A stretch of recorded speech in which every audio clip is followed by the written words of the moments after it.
হাদিসে তিরমিজি শরীফের মধ্যে রয়েছে আল্লাহর নবীর ওই সাহাবী আব্দুল্লাহ ইবনে মাকতুম রাদিয়াল্লাহু তাআলা আনহু তিনি চোখে দেখতেন না, অন্ধ মানে তিনি দুনিয়ার আলোয় দেখতেন না। আল্লাহু আকবার বলেন। ওই অন্ধ সাহাবী নবীজির কাছে আসলেন, আসার পরে নবীজি ডাক দিয়া বললেন, নবীজির দুইজন বিবিকে নবী ডেকে বললেন, তোমরা পর্দার অন্তরালে যাও, পর্দার ভিতরে যাও। জোরে কোন সুবহানাল্লাহ, কারণ আমার সাহাবী এসেছে। জোরে জোরে কোন সুবহানাল্লাহ। ভাইরা আমার, বন্ধুরা আমার,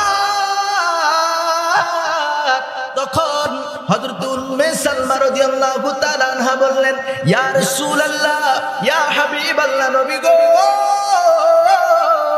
আপনার যে সাহাবী আপনার কাছে এই মুহূর্তে এসেছে সে তো চোখেই দেখে না, অন্ধ, তাহলে আমরা পর্দার ভিতরে কেন যাব? সে তো আর আমাদেরকে দেখতে পায় না। আল্লাহু আকবার বলেন। সে আমাদেরকে দেখবেও না, আমাদেরকে চিনবেও না। তো আমরা যে আপনার পাশে বসে আছি, আপনার দুইজন স্ত্রী, এটা তো সে দেখবেও না, বুঝবেন, তো আমরা পর্দার ভিতরে যাব কেন? আল্লাহু আকবার বলেন। নবীজির কাছে প্রশ্ন করছেন। তো নবীজি বললেন, এ উম্মে সালমা এবং মায়মুনা, শোনো শোনো শোনো রে, আরে আমার সাহাবী অন্ধ ঠিক আছে, তোমরা তো আর অন্ধ না। আল্লাহু আকবার বলেন। বিসমিল্লাহির রহমানির রহিম।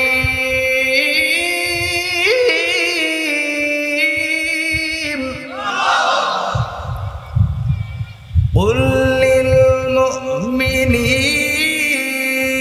ইয়াগুদ্দু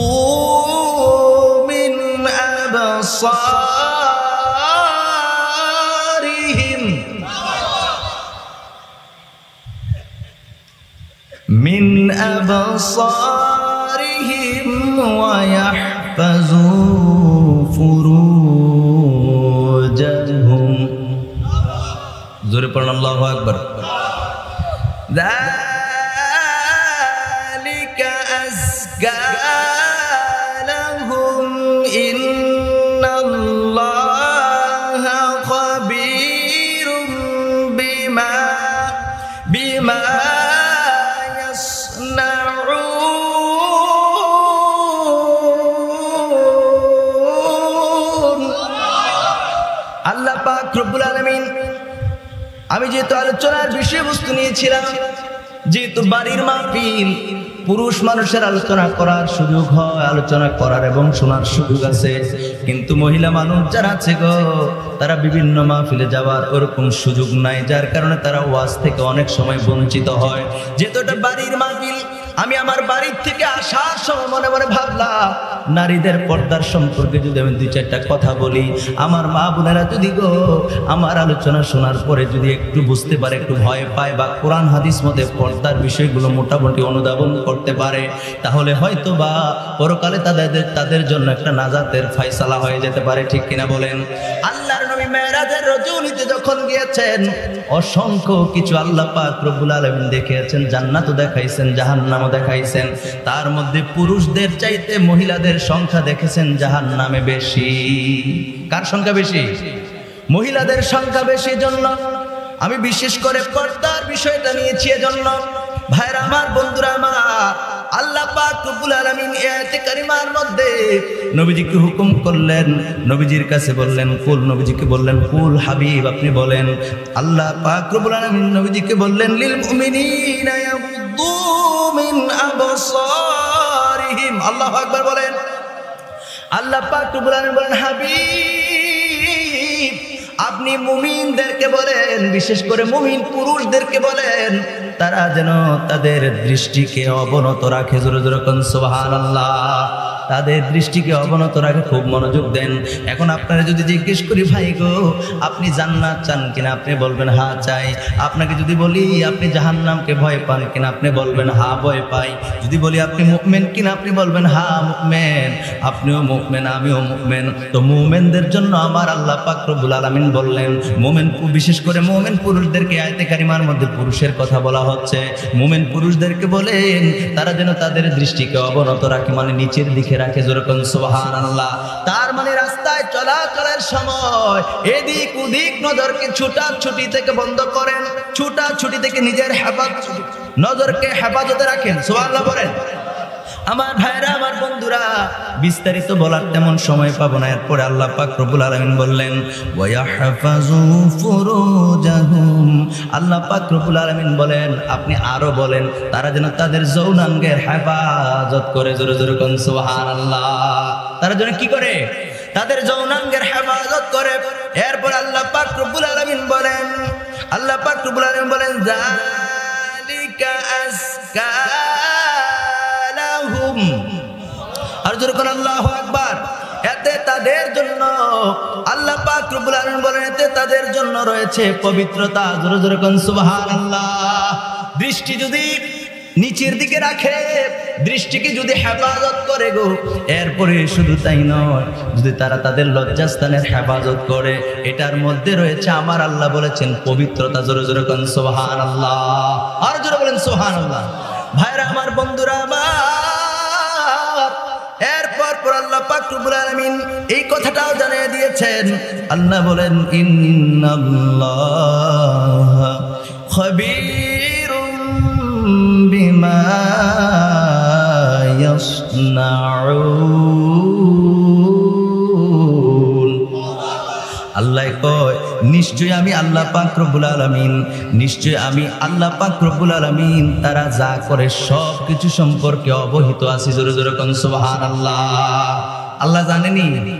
মামা কথা কনা, আমরা যা করি তা আল্লাহ জানেনি? হ্যাঁ, আল্লাহ বলে দিছে আমি আল্লাহ কিন্তু অবশ্যই নিশ্চয়ই আমি আল্লাহ তোমরা যা কিছু করো সব কিছু সম্পর্কে অবগত আছি। জোরে কোন সুবহানাল্লাহ। তো আল্লাহ যেহেতু জানে, আমাদের ভিতর খবরও জানেনি না? জানে না? আমাদের ভিতরের খবর জানেনি আল্লাহ, যেন সাবধান হয়ে যান। আল্লাহ পুরুষদেরকে আগে বলছেন, এবার দেখেন মহিলাদের ব্যাপারে আল্লাহ বলেন আহা, আমরা সব সময় মনে করি যে মহিলারাই পর্দা করবে। আরে না, পর্দা পুরুষেরও আছে। যেরকম সুবহানাল্লাহ। এই যে এতক্ষণ কথা বললাম, আরো অনেক আয়াতে কারিমা আছে। কথা বুঝতে পারছি? অল্প সময় আমি কিন্তু পর্যায়ক্রমে ধারাবাহিকভাবে বলতাম। তো এই সময়ের মধ্যে আরেকটা হাদিস, আরেকটা আয়াত শরীফ পড়ে আপনাদেরকে জানাই দিতে চাচ্ছি যে মুমিন নারীদের ব্যাপারে আল্লাহ কি কথা বলছেন। যেরকম সুবহানাল্লাহ।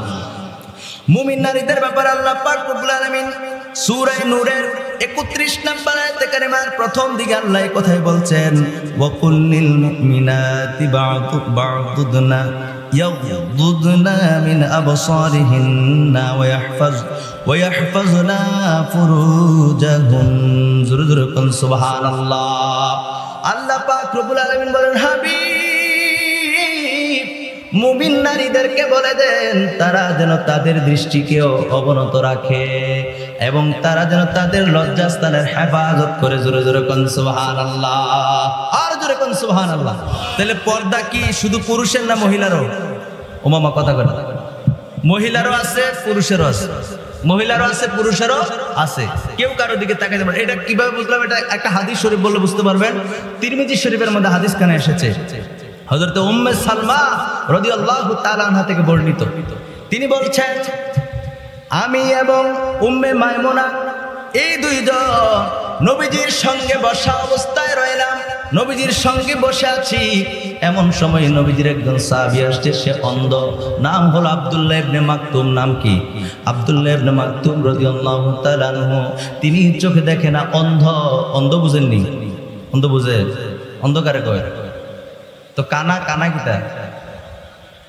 না না, কি এর কান হলে যে এক চোখে দেখে না, বুঝেন? কান হলে যে এক চোখে দেখে না তাকে কি কয়? কথা কইতে, কথা না বলে তো ভালো লাগে না। এক চোখে না দেখলে কি কয়? আবার দুই চোখে দেখে অল্প অল্প, এটার কয় জিলা কানা, ঠিক নেই? আবার আরেকটা দেখবেন সাইর সে বাইরের ফাইল, মনে হয় জামনি ফেলছে, এটা কি তা কয়? টেকরা টেরা টেকরা যাই কোন আছে না, এরকম আছে না? কেউ যদি এখানে এরকম থাকেন, আমি আপনার পায়ে ধরে মাপ চাই, আমি আপনার দিকে খেয়াল করে বলতেছি না। তার মানে অন্ধ, কানা, তারপরে জিলা কানা, তারপর টেকরারি এক না, এটা ক্যাটাগরি আছে, আছে না নাই? যখন কেউ বলবে অন্ধ, বুঝবেন সে দুনিয়ার আলোই দেখে না। যে অন্ধ সে দুনিয়ার আলো দেখে না। তো হাদিস শরীফের, হাদিসে তিরমিজি শরীফের মধ্যে রয়েছে আল্লাহর নবীর ওই সাহাবী আব্দুল্লাহ ইবনে মাকতুম রাদিয়াল্লাহু তাআলা আনহু, তিনি চোখে দেখতেন না, অন্ধ। অন্ধ মানে তিনি দুনিয়ার আলোই দেখতেন না। আল্লাহু আকবার বলেন। ওই অন্ধ সাহাবী নবীজির কাছে আসলেন।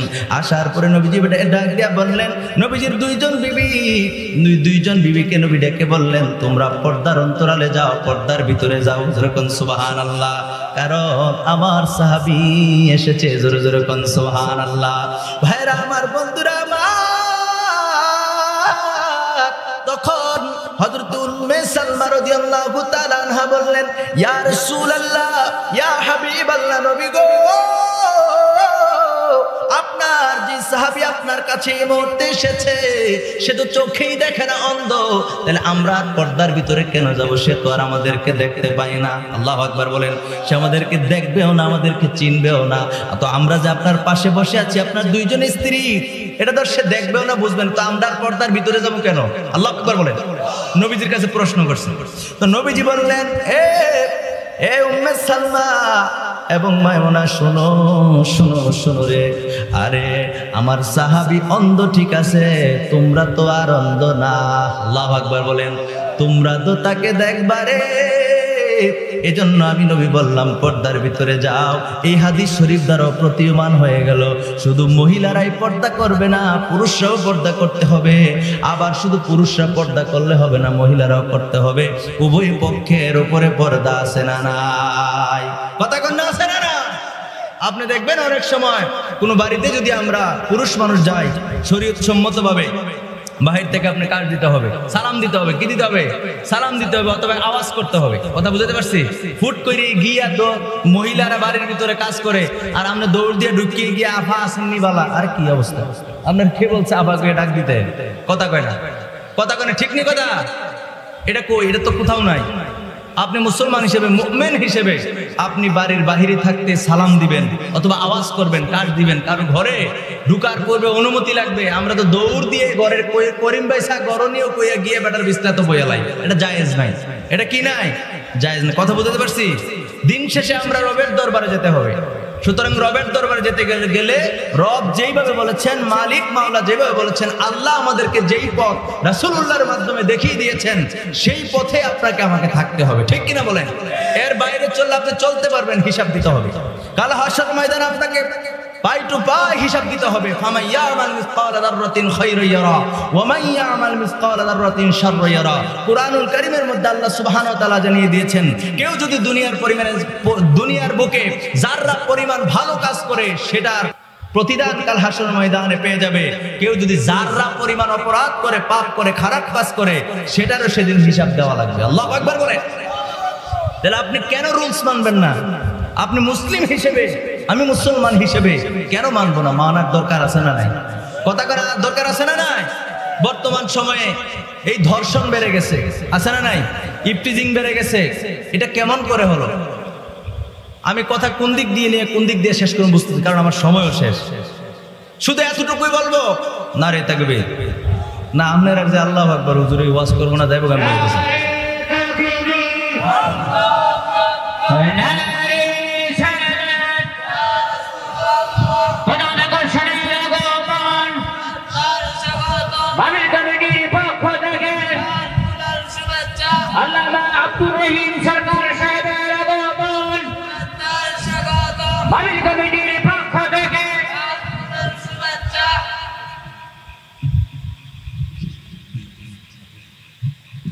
আলহামদুলিল্লাহ বলতেন না?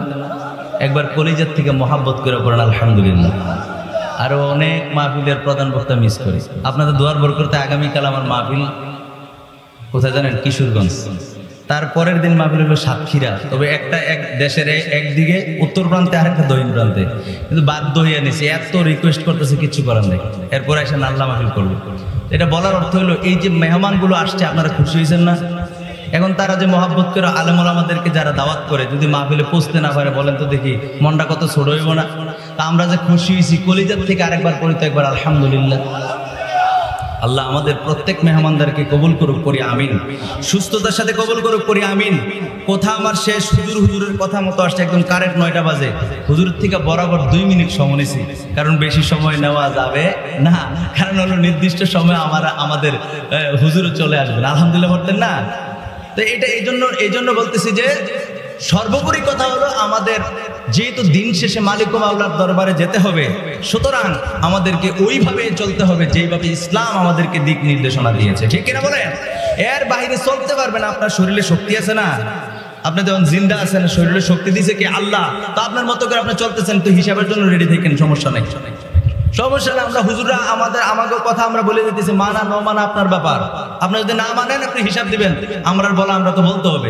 এখন আপনার না বলে আমার কিছু করা যাবে? শুধু 1 মিনিট একটা হাদিস শরীফ বলে আমার কথা শেষ করে দেব। আমার মা বোনদেরকে বলবো, মা গো, ও মা, আপনাদের পায়ে হাত রেখে বলে যাচ্ছি, এই গ্রামের সন্তান আমি, আপনার পায়ে হাত রেখে বলে যাচ্ছি, আল্লাহ নবী বলছেন নারীরা 4টা কাজ করলে জান্নাতি। কয়টা কাজ? 1 মিনিট লাগবে বলতে। কয়টা কাজ? মুসনাদ আহমদ শরীফের মধ্যে এই হাদিস শরীফটা আসছে। আল্লাহর নবী দুজাহানের বাদশা নবী রাহমাতুল লিল আলামিন বলেন, যেই মহিলা 5 ওয়াক্ত নামাজ পড়ে, কি বলছেন? 1 নাম্বার, 4 নাম্বারের মধ্যে 1 নাম্বার বললাম, যেই মহিলা 5 ওয়াক্ত নামাজ পড়ে সে জান্নাতি। জোরে বলেন সুবহানাল্লাহ। নবীজি 2 নাম্বারে বললেন, যেই মহিলা রমজান মাসের রোজাগুলি পালন করে, আল্লাহর নবী কয় ওই নারী হলো জান্নাতি। 4টার মধ্যে 2টা শেষ, আধা মিনিটে আর 2টা। আল্লাহর নবী দুজাহানের বাদশা নবী রাহমাতুল লিল আলামিন বলেন, যেই মহিলা তার লজ্জাস্থানের হেফাজত করে গো, ওই মহিলা হলো জান্নাতি। আর জোরে কোন সুবহানাল্লাহ। 4র্থ নাম্বার আল্লাহর নবী কয়, যেই মহিলা তার স্বামীর অনুগত্য করে সেই মহিলা হলো জান্নাতি। সুবহানাল্লাহ বলেন। অর্থাৎ এক কথায় হলো 60টা কাজ যে মহিলারা করবে সেই মহিলারা জান্নাতের 8টি দরজা খুলে দেওয়া হবে, যে কোনো দরজা দিয়ে সে জান্নাতে প্রবেশ করতে পারবে। জোরে বলেন সুবহানাল্লাহ। কিন্তু পুরুষ মানুষ, আমার কথা শেষ, পুরুষ মানুষ কিন্তু এত শর্টকাট জান্নাতে যেতে পারবে না, কারণ পুরুষের কাঁধে অনেক কিছু আছে। তার পরিবারের হিসাব নেওয়া হবে, ছেলের হিসাব নেওয়া হবে, মেয়ের হিসাব নেওয়া হবে, বাবা মার খেদমত করছে কিনা হিসাব নেওয়া হবে, স্ত্রীর খেদমত বা স্ত্রীর যাবতীয় সবকিছু পালন করছে কিনা হিসাব নেওয়া হবে, যে মেম্বার তার এলাকার ওয়ার্ডের হিসাব নেওয়া হবে, যে চেয়ারম্যান তার ইউনিয়নের হিসাব নেওয়া হবে, যে এমপি সাহেব তার যতটুকু এরিয়া তার হিসাব নিবে। কথা বুঝাইতে পারছি? যে প্রধানমন্ত্রী তার পুরো দেশের খবর নিবে। তাহলে একটা পুরুষ থেকে অনেক হিসাব আছে, আছে না নাই? অনেক কিছু আছে। এগুলো দেওয়ার পরে এরপরে সে জান্নাতে যাবে। আর মহিলারা 4টা কাজ করলে জান্নাতি। আমার মা বোনদেরকে সর্বশেষ এই কথাটা বলে গেলাম, মা গো, ও মা, অন্তত এই 4টা কাজ আপনি আদবের সাথে একদম নিষ্ঠার সাথে সুন্দরভাবে করার চেষ্টা করবেন। আমরা চাই আপনারা আমরা সকলেই যেন জান্নাতবাসী হই। কথা বলেন ঠিক কিনা? আল্লাহ আমাদের সকলকে কবুল করুক, করি আমিন। বিশেষ করে আজকের মাহফিল, এই যে মহালক্ষীপাড়া মকিম সরকারের বাড়ির কবরবাসীর মাগফিরাতের উদ্যোগে যে মাহফিল, এই মাহফিল কালকাল আল্লাহ কবুল করুক, করি আমিন। হলো আমরের সিগা, সুল্লু কি? আমরের সিগা, আদেশ সূচক। তাই তিনি বলেছেন যে প্রত্যেক মুসলমানের উপর, যেহেতু আল্লাহ হুকুম করছেন, প্রত্যেক মুসলমানের উপর জীবনে একবার দুরূদ শরীফ পড়া ফরজ। জোরে কোন সুবহানাল্লাহ। জীবনে একবার হজ পালন করা কি ফরজ? কান খাড়া করে শুনেন, মাইকের আওয়াজ যত দূর যায় খুব মনোযোগ দিয়ে শুনেন। জীবনে যত কোটি টাকার মালিক আপনি হন না কেন, জীবনে একবার হজ করা ফরজ। সুবহানাল্লাহ। এখন অনেকে আছে জীবনে 10 বার 20 বার 25 30 বারও করছে হজ, আছে না নাই? বাকি বার ফরজ না, প্রথমবারেই ফরজ ছিল। সুবহানাল্লাহ। ঠিক তদ্রুপ হুকুম যেহেতু আল্লাহ করেছেন সল্লু, এই সল্লু শব্দটা দ্বারা বোঝা যায় যেহেতু এটা আমরের সিগা, আদেশ সূচক, সুতরাং আপনার আমার জিন্দেগিতে নবীজির উপর একবার দুরূদ শরীফ পড়া ফরজ। জোরে কোন সুবহানাল্লাহ। আমার ভাইরা, আমার বন্ধুরা, ইমাম তাহাবীর মতে নবীজির নাম যতবার উচ্চারণ করা হবে, যতবার আপনি শুনবেন, ততবার দুরূদ শরীফ পড়া ওয়াজিব। জোরে কোন সুবহানাল্লাহ। কিন্তু সকল উলামায়ে কেরাম একমত না। সকল উলামায়ে কেরাম একমত বা ফতোয়া হলো এটা, কোন মজলিসের মধ্যে কেউ যদি নবীজির নাম মোবারক উচ্চারণ করে প্রথমবার দুরূদ শরীফ পড়া ওয়াজিব, এরপরে যতবার নবীজির নাম মোবারক উচ্চারণ করা হবে ততবার দুরূদ শরীফ পড়া মুস্তাহাব। জোরে জোরে কোন সুবহানাল্লাহ। কথা বুঝাইতে পারছি? তাহলে এই মজলিসের মধ্যে নবীজির নাম মোবারক শুনলে, একটা যেহেতু মজলিস, আমাদের জীবনে একবার দুরূদ শরীফ পড়া ফরজ। কথাগুলো মনে রাখবেন, জীবনে একবার দুরূদ শরীফ পড়া কি ফরজ। আর কোন মজলিসে যদি প্রথমবার নবীজির নাম মোবারক শুনি, তাহলে নবীজির উপরে দুরূদ শরীফ পড়া ওয়াজিব। এরপরে যতবার শুনবো ততবার করলে সওয়াব হবে, এটা মুস্তাহাব। জোরে কোন সুবহানাল্লাহ। আমি আজকে আনন্দিত কেন জানেন? আপনাদের দোয়ার বরকতে সারা দেশের বিভিন্ন জায়গায় আলোচনা রাখি। এটা তো আর ভুল কিছু না, দিবালোকের মতো স্পষ্ট। যেহেতু বর্তমান আসলে সোশ্যাল মিডিয়া, এই যে আমার সামনে দুইটা ক্যামেরা, অলরেডি দুইটা আছে না, দুইটা চলতেছে, এখন এটা চলছে এইভাবে, কিছু করার নাই। আপনি ক্যামেরা না থাকলে আবার আপনারা চিনবেন। কথা বুঝাতে পারছি? এমন এক অবস্থায় পড়ে গেছি। আমি ওয়াজ করি সে ছোটকাল থেকে, আমি আপনাদের এলাকার সন্তান, সেজন্য বলছি দোয়ার জন্য। আজকে কেন খুশি? বহু জায়গায় আপনারা দেখেন প্রধান বক্তা থাকে, কিন্তু আমার এটা গ্রাম। আমি এই জন্য খুশি যে আজকের মাহফিলের যিনি প্রধান বক্তা, যেই সেই আলম জাইদ আলম, আলহামদুলিল্লাহ বলতেন না? আমি এই জন্য খুশি যে আপনারা যাচাই করে বাছাই করে বুঝে শুনে দাওয়াত করেছেন, আলহামদুলিল্লাহ। পরে উস্তাজুল উলামা, বিশিষ্ট আলেম দ্বীন, আন্তর্জাতিক খ্যাতি সম্পন্ন মুফাসসির কোরআন হযরত মাওলানা মুফতি আবু নাসের জিহাদি হুজুরের কথা বলছি, আলহামদুলিল্লাহ। পরে পাশাপাশি আমাদের গ্রামের আরো দুই রত্ন, আমার অত্যন্ত শ্রদ্ধাভাজন শ্রদ্ধেয় বিশিষ্ট আলেম দ্বীন হযরত মাওলানা আব্দুর রহিম সরকার সাহেব, তারপরে হযরত মাওলানা হাবিবুর রহমান মমতাজি হুজুর, তিনি আরবি প্রভাষক হিসেবে আমাদের মহলকিবারা সিনিয়র মাদ্রাসায় আছে, আলহামদুলিল্লাহ কইতেন না? পাশাপাশি রয়েছেন আমাদের সিনিয়র মাদ্রাসা সাবেক সম্মানিত মুদাররিস হযরত মাওলানা শাহজাহান সাহেব, তারপর আছেন হযরত মাওলানা দেলোয়ার হোসেন আল কাদরি সাহেব, সবাই আমাদের পরিচিত নিজেদের, আলহামদুলিল্লাহ কইতেন না? এই জন্য আমি খুশি। আপনারা কি রাগ হয়ে দাওয়াত দিচ্ছেন? খুশি হয়ে না? একবার পরেন তো কলিজার থেকে আলহামদুলিল্লাহ। যেহেতু আমার আলোচনাটার সময় কম, এই কম সময়ের মধ্যে আমি তো ভূমিকা পুরোটা টাইনা পারবো না, পারবো? এই জন্য আমি আলোচনার মাঝখানেই আমি যে আয়াতে কারিমা তেলাওয়াত করেছি, এর উপর আরো 15 মিনিট সময় আছে আমার দেওয়ার যে টাইম আছে, আমি চেষ্টা করবো হুজুর আসলে ছেড়ে দেবো। এমন না যে আমাকে যে টাইম দিয়েছেন হুজুর না আসলেও ছেড়ে দেবো, এরকম না। হুজুর আসা পর্যন্ত 2-4 মিনিট যদি লেটও হয়, ইনশাআল্লাহ এটা টেনশন করার দরকার নেই, আলহামদুলিল্লাহ। কর না ভাইরা আমার, বন্ধুরা আমার, আমি দোয়া নেবার উদ্দেশ্যে এসেছি, অন্য কিছু না। তো শুকরিয়া আদায় করছি কার দরবারে? কথা বলেন, কার দরবারে? আসুন না আরেকবার হৃদয়ের সবটুকুনা আবেগ অনুভূতিকে প্রকাশ করে দিয়ে স্বতঃস্ফূর্তভাবে রাতের স্তব্ধতা ভঙ্গ করে সিংহের গর্জন করে আরেকবার উচ্চ কণ্ঠে এই মকিম সরকার বাড়ির কবরবাসীর মাগফিরাতের উদ্দেশ্যের মাহফিলে এসেছি। আল্লাহ যে এনেছেন সেজন্য কলিজার থেকে উচ্চ কণ্ঠে আরেকবার পড়ি আলহামদুলিল্লাহ। সরকার কায়নাত আকা নামদার তাজদার মদিনা হুজুর পুর নূর সাল্লাল্লাহু আলাইহি ওয়া আলিহি ওয়াসাল্লামের উপর দুরূদ সালাম পাঠ করি আমরা সকলে, করি সাল্লাল্লাহু আলাইহি ওয়া আলিহি ওয়াসাল্লাম। প্যারা হাজিরিন, আমি যে আয়াতে কারিমা তেলাওয়াত করেছি এর উপরে অল্প কিছুক্ষণ কথা বলবো, যে সময়টুকুন আছে। আপনারা যদি মনোযোগ সহকারে শ্রবণ করেন এবং আল্লাহ যদি আমাকে বিশুদ্ধভাবে বলার তৌফিক দান করে, কন্যা আমিন। তার বিলম্ব নয়, আমার সাথে সকলে পড়ুন আউযু বিল্লাহি মিনাশ শাইতানির বিসমিল্লাহির রহমানির রহিম।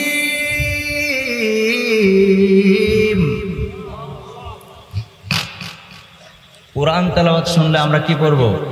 আল্লাহু আকবার পড়বো। কি পড়বো? কেন পড়বো? কোরআনের কথাগুলি কার? আমি আসলে আজকে ওয়াজ করতেছি না, মাইন্ড করেন না, একটু কিছুক্ষণ যে সময়টা আছে যতটুকু সম্ভব বলার চেষ্টা করছি। আমার পরবর্তী আলোচক যারা আসছেন বা আসতেছেন, ওনারা যেন সুন্দরভাবে আলোচনা করতে পারে, ওইটাই আমি চেষ্টা করতেছি। কথা বুঝতে পারছি তো? আল্লাহু আকবার এই জন্য পড়বো, সূরা বাকারার প্রথম দিকে আল্লাহ জানিয়ে দিয়েছেন, আল্লাহ আমাদেরকে সৃষ্টি করার আগে ফেরেশতাদেরকে ডাকছেন, ফেরেশতাদেরকে ডেকে বলছেন আমি মানুষ সৃষ্টি করতে চাই। ফেরেশতারা কি বলছিল? না না, মানুষ বানাইবেন আপনি, ইবাদতের জন্য তো আমরা আছি। মানুষ দুনিয়ায় গিয়ে দাঙ্গা হাঙ্গামা করবো, মারামারি করবো, কাটাকাটি করবো, ফিতনা ফাসাদ করবো, দরকার নাই। আল্লাহ কি ফেরেশতাদের কথা শুনছিল? শুনলে কি আপনি আমি দুনিয়া আসতাম? তাহলে আল্লাহ বড় মায়া করে আপনারা আমারে বানাইছে। আল্লাহ কি বলছেন? আমি যা জানি তোমরা তা জানো না। সুবহানাল্লাহ বলেন না? আপনারা আমারে বানাইছে। এখন যখন আপনি আল্লাহর কালামের কথাগুলো শুনলে আল্লাহু আকবার কলিজার থেকে পড়বেন, আল্লাহ কুদরতি ভাবে মুচকি হেসে ফেরেশতাদেরকে ডেকে বলবে, কি ফেরেশতারা তোমরা না করছিলা আমার বান্দা না বলে ঝগড়া করবো, কই আমার নাম লইয়ে দিয়ে একবার শিক্ষার দিয়ে রয়েছে, সুবহানাল্লাহ কইতেন না? এবার পড়েন, বলেন আল্লাহু আকবার, আলহামদুলিল্লাহ, সুবহানাল্লাহ বলার দরকার আছে না নাই?